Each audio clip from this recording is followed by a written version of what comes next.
Hi, my name is Stefan Krenn, and in this video I would like to introduce to you our current work on end-to-end authentic data sharing using secure multi-party computation.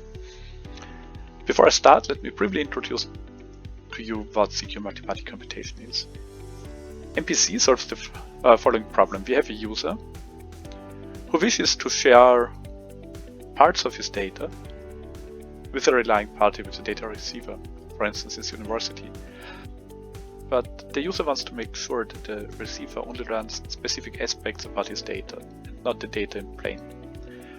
So of course one way to achieve this goal would be to perform the computations locally and only give the result to the receiver, but this doesn't fully scale in cases of many potential receivers and large amounts of data. So the user wants to perform those computations in the cloud. So secure multi-party computation allows the user to split his data into shares and distribute those shares to different compute nodes which are hosted in the cloud. This sharing can be done in a way that no single server learns any information about the user's data in an information theoretic sense. So as long as not too many of those nodes collude, the user's privacy is fully maintained. At the same time, as long as not too many nodes are corrupt and collude, also the receiver of the computation receives high guarantees that the data was not modified during the processing phase.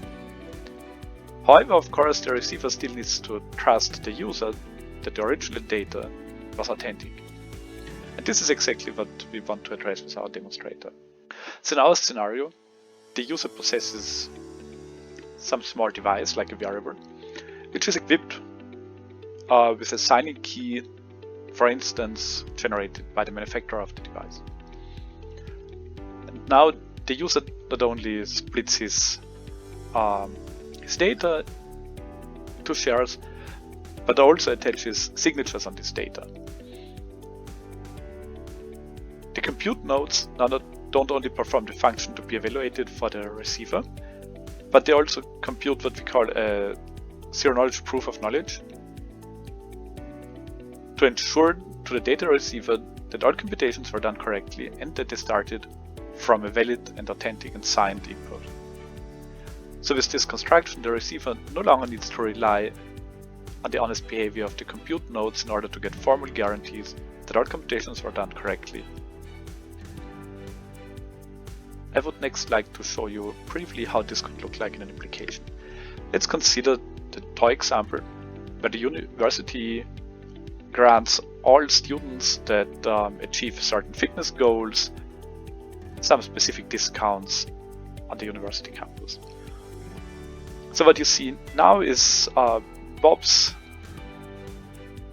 profile page where Bob can upload his data for a different month, and we can see here that Bob already uploaded data for July and August 2021 and shared them with the university. Now when the university administrator looks into his profile, he can see all the students participating in this contest, and when he selects, for instance, Bob, he can see details of Bob's data. So you can see, for instance, the average distance per day or the average number of steps per day, and at the same time also gets a comparison with the data of other participants in the contest. Note that the university here gets this accumulated data, but the university at no point learns the specific GPS locations or anything about the user's precise behavior. So while the user's input data is based, for instance, on GPS location collected by a fitness tracker, the university only receives the overall distance, the overall number of steps, etc., etc.